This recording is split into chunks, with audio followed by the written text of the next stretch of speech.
খালেদ ভাই, এই ন্যারেটিভ কি আপনার? মানে আপনি এই ন্যারেটিভ বিশ্বাস করেন? না না, আমি কিছুই বিশ্বাস করি না। আমার আচ্ছা, ওকে, বিশ্বাসের এটা জায়গা থেকে অন্য আমি এটা বলি না। ন্যারেটিভ, হ্যাঁ, আপনি অন্য আমি ন্যারেটিভ আমি পোষণ পপুলার করেন। ন্যারেটিভের জায়গা থেকে প্রশ্নটা আপনার কাছে করছি। জামাত এবং শিবিরের লোকেটা কতখানি নির্যাতিত হইছে, তাহলে আপনি বুঝবেন যে শিবির এখানে আহ, ছাত্রলীগের মধ্যে আরামে ছিল না। আপনি ওকে। এর পরেও হুম হুম কেউ যদি বলে যে ছাত্র শিবির হচ্ছে নির্যাতিত হয় নাই, ভাই এটা তো মিথ্যা কথা। এটা তো হচ্ছে আপনি একটা দুইটা এক্সাম্পল নিয়ে এসে কোয়ালিটেটিভলি দেখে একটা ন্যারেটিভ তৈরি করতেছেন। হুম। মানুষের সেন্স থাকলে তো এই ন্যারেটিভ তৈরি করা উচিত না রে ভাই। দেখেন, গত 15 বছর ধরে, মানে এইটাও একটা পপুলার প্রশ্ন আর কি, যে গত 15 বছর ধরে ছাত্রদলের এমনকি বামপন্থী যারাই আওয়ামী লীগের বিরোধিতা করছে তাদের কিন্তু অনেক ধরনের, মানে আমি কি বলবো, নৃশংস নির্যাতনের মধ্যে দিয়ে যেতে হয়েছে।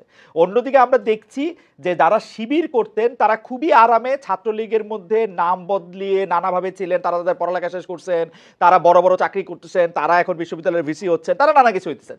তো এইটাকে আপনি আসলে কিভাবে দেখেন, মানে কার আত্মত্যাগটা বেশি আসলে? মানে শিবির নিজেকে শিবির বলে নাই, না বলে এর মধ্যে ছিল, সবার সাথে মিলেমিশে ছিল, পরে এখন বলতেছে যে তারা শিবির এবং শিবিরে অনেক কিছু করছে, মূল আন্দোলনটার মধ্যে শিবির এটা করছে। এইটা জায়গা থেকে যদি একটু বলেন ডক্টর মির্জা গালিব। খালেদ ভাই, এই ন্যারেটিভ কি আপনার? মানে আপনি এই ন্যারেটিভ বিশ্বাস করেন? না না, আমি কিছুই বিশ্বাস করি না। আমার আচ্ছা, ওকে, বিশ্বাসের এটা জায়গা থেকে অন্য আমি এটা বলি না। ন্যারেটিভ, আপনি হ্যাঁ, অন্য আমি আমি ন্যারেটিভ আমি পোষণ করেন। পপুলার ন্যারেটিভের জায়গা থেকে প্রশ্নটা আপনার কাছে আচ্ছা, করলাম। ঠিক আছে, ওকে, ওকে, এমনকি এমনকি আপনি একটু ডিসকানেক্টেড ছিলেন, এমনকি বাকি বিল্লাও কিন্তু এটা বলেন নাই। এটা আমি বললাম জায়গাটা থেকে, বাকি বিল্লা অন্য একটা জায়গা থেকে বলছেন। আপনি শেষ বক্তব্য নিশ্চয়ই শুনছেন। আচ্ছা, জি, না, থ্যাংক ইউ। আমি একটু আগের পয়েন্টে বলে এই জায়গাটাতে আসি। একটা জি। জিনিস দেখেন, এই যে ক্রেডিট নেওয়ার পলিটিক্স, হুম হুম। এই শব্দটার প্রেমিস আসলে ভুল। এটা এটা এক ধরনের আপনার প্রোপাগান্ডা টাইপের শব্দ। এটা পলিটিক্স হবে তখনই যখন যে যতটুকু করেছে তার চাইতে যদি বেশি দাবি করে, সে যদি মিথ্যা কথা বলে, সে যদি ইনফরমেশনকে আপনার ডিসইনফরমেশন করে। কিন্তু যার যতটুকু কন্ট্রিবিউশন সে যদি সেইটুকুকে অনেস্টলি দাবি করে, তাহলে সেটার মধ্যে তো ক্রেডিট নেওয়ার কোনো পলিটিক্স নাই। এটা হচ্ছে একটা জিনিসকে অ্যানালাইসিস করার পদ্ধতি, এবং তারটুকু সে দাবি করবেই, এবং আমাদেরও সেটা মেনে নেওয়া উচিত। যদি দাবিটা তার কাজের চাইতে বেশি হয়, তখন আমরা এই প্রশ্নটা করব। এখন আপনি দ্বিতীয় যেটা প্রশ্ন তুললেন যে আহ, এই আন্দোলন, শেখ হাসিনার বিপক্ষে যে আন্দোলন, তার তিনটা ধাপ দেখেন। প্রথম ধাপ হলো, একটা লম্বা সময় রাজনৈতিক দলগুলো এই ফ্যাসিবাদের বিপক্ষে সংগ্রাম করছে। সেখানে বিএনপি ছিল, সেখানে জামাত ছিল, সেখানে ছাত্র দল ছিল, সেখানে ছাত্র শিবির ছিল। এবং আপনি যদি দেখেন যে আওয়ামী লীগের এই অপারেশনের এগেনস্টে জামাত এবং শিবিরের লোকেটা কতখানি নির্যাতিত হয়েছে, তাহলে আপনি বুঝবেন যে শিবির এখানে আহ, ছাত্রলীগের মধ্যে আরামে ছিল না। আপনি এক ঢাকা বিশ্ববিদ্যালয় ধরেন, কতগুলো ছাত্রকে বিশ্ববিদ্যালয়ের হল থেকে ছাত্র শিবির করার অপরাধে পিটাইয়া, হাত ভাঙ্গা, পা ভাঙ্গা হসপিটালে পাঠাইছে। ইউনিভার্সিটির প্রক্টর যাইয়া আহত অবস্থায় পুলিশের কাছে তাদেরকে ধরায় দিছে।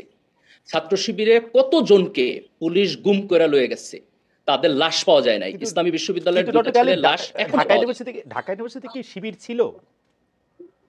হ্যাঁ, ঢাকা বিশ্ববিদ্যালয়ের শিবির ছিল। আহ, ঢাকা বিশ্ববিদ্যালয়ের শিবির প্রকাশ্যে কাজ করতে পারে নাই, এই না করার পিছনে এই সেটা যে তো এই বাকি 54 উলামাদের বছরই অবদান পারে আছে। না, মানে এটা স্পেশালি এই 10 বছর দিয়ে তা তো না, মানে এটা 54 বছরই তো না, পারে তার নাই। আগেও পারে নাই, তার আগেও 54 পারে নাই। বছরই পারে নাই। আমি যখন ছিলাম, আমরা যখন বিশ্ববিদ্যালয়ে ছিলাম তখনও পারে নাই। তার রাইট। কারণ হলো বিশ্ববিদ্যালয়ে গণতান্ত্রিক পরিবেশ ছিল না। শিবির তো একটা গণতান্ত্রিক রাজনৈতিক সংগঠন, কিন্তু আপনি তাকে গণতান্ত্রিক প্রক্রিয়ায় রাজনীতি করতে দিতেছেন না। হুম এই অপারেশনের মুখে শিবির আন্ডারগ্রাউন্ড রাজনীতি করছে। ঢাকা বিশ্ববিদ্যালয় কি করবে? আপনি যদি তাকে জায়গা না দেন, হুম তাহলে সে করবেটা কি? হুম এখন এই যে প্রেমিস যে হুম শিবির হচ্ছে ছাত্রলীগের মধ্যে ছিল এবং শিবির নির্যাতনের শিকার হয় নাই, হুম এই প্রেমিস কি কোনো সুস্থ সুস্থ মানুষ যদি ডাটার দিকে তাকায় যে ছাত্র শিবিরের কতগুলো ছেলে নির্যাতিত হয়েছে এক ঢাকা বিশ্ববিদ্যালয়, হুম। আপনি দেখেন আজকে এই ছেলেরা যায় মামলা করতেছে। এক একজনের পোস্ট যদি আপনি ফেসবুকে পড়েন, যে তারে বিশ্ববিদ্যালয়ের হল থেকে নিয়া পিটাইয়া আহত অবস্থায় বিশ্ববিদ্যালয়ের প্রক্টর যাইয়া না শাহবাগ থানার ওসির ডক্টর কাছে গালিব, দিতেছে। একটু কারেক্ট করেন, মানে ওরা শিবির আন্ডারগ্রাউন্ড করতো, কিন্তু তারপরে এটা জানাজানির পরে তাদেরকে প্রহার করা হইলো বা হাসপাতালে ভর্তি থাকা এক্স্যাক্টলি, অবস্থায় এটা জানাজানির পরে। এক্স্যাক্টলি। ওকে। মানে তো এই সংখ্যাটা তো একজন ব্যাপারটা দুজন না এমন ভাই। না তো যে ছাত্রদলের আহত লোকজনের বা বামদের আহত লোকজনের আপনারা শিবির বলে দাবি করতেছেন, ব্যাপারটা এরকম না তো। না, না, না, ছাত্র শিবিরের ছেলেরা ঢাকা বিশ্ববিদ্যালয়ে তো তার পরিচয় দিয়ে থাকতে পারে নাই ক্যাম্পাসে, তাই না? রাইট, তাহলে সেই যখন পরিচয়টা তো পরিচয় দিয়ে রিভিল থাকতে হওয়ার পারে নাই কথা না। কোনো কারণে, ধরেন তার একটা ফেসবুকে স্ট্যাটাস, অথবা ওকে। তার একটা কথা, অথবা তার হচ্ছে রুমমেট কেউ সন্দেহ করলো, সে বলল, এবং যখন কেউ আইডেন্টিফাই করলো সে ছাত্র শিবির করে, তাকে ছাত্রলীগ নির্যাতন করে হল থেকে বের করে দিল। হুম এবং সে বিশ্ববিদ্যালয়ের ছাত্র হওয়ার পর পুলিশ তাকে অ্যারেস্ট করে নিয়ে গেল। হুম ভাই, আমি তো বিশ্ববিদ্যালয়ে পড়ছি, খালেদ ভাই আপনি তো বিশ্ববিদ্যালয়ে পড়ছেন, হুম। আপনি চিন্তা করতে পারেন এটা একটা মানুষের জীবনে কতখানি ট্রমা তৈরি করে? না এই ঘটনা তারপরে তো একটা না, একটা দুইটা তিনটা 100-র উপরে এই ঘটনা হবে। ওকে। এর পরেও হুম কেউ যদি বলে যে ছাত্র শিবির হচ্ছে নির্যাতিত হয় নাই, ভাই এটা তো মিথ্যা কথা। এটা তো হচ্ছে আপনি একটা দুইটা এক্সাম্পল নিয়ে এসে কোয়ালিটেটিভলি দেখে একটা ন্যারেটিভ তৈরি করতেছেন। হুম। মানুষের সেন্স থাকলে তো এই ন্যারেটিভ তৈরি করা উচিত না রে ভাই।